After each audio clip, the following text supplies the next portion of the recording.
تعال كنا حديث النبي صلى الله عليه وسلم الحب بعد الزواج تعال كل كنت بقى حديث كلا هذا نجرب قصة كلا أو تعال قول كور شيء قص سلسلة قوسنا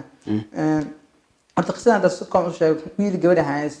كان صار تعال ويل شيد يهاي دليره شيد وحق يعني سن gabadhuna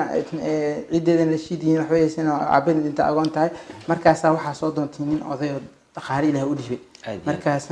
adeerkeed oo sabab lahaay cidna sabab dhaqaale soo jiitay wiilkiina in la soo doonto markaas asagana soo doontay markaas tiya hooyadeedna jaceelkeedii la rataa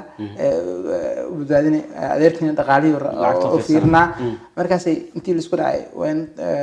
في تنازعتم في شيء فردوا إلى الله ورسوله سمع النبي صلى الله عليه وسلم النبي صلى الله عليه وسلم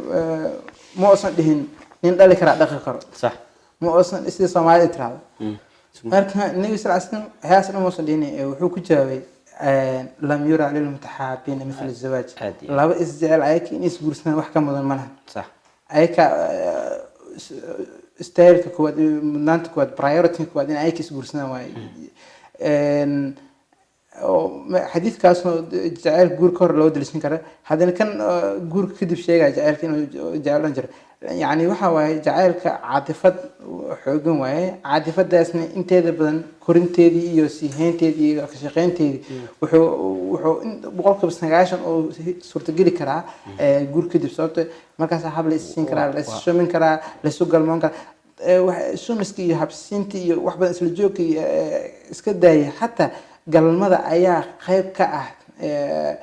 practice karanta jacaylka jinsiga sida biology culimadiisa ay sheegayaan marka gabdhaha Soomaaliyeed waxa uga digaya dhalinyarada sanadkan ku mahmaahayaan jacayl maxaad jacayl shumis la'aan waa shakhsi kor la'aan ma ahan waa khiyaano oo noloshaada jacayl shumis oo guurka hore وخيانة نرشة قريبة ما وانا وضد كل اللي جالس يقول له ولا لا يسكت ودو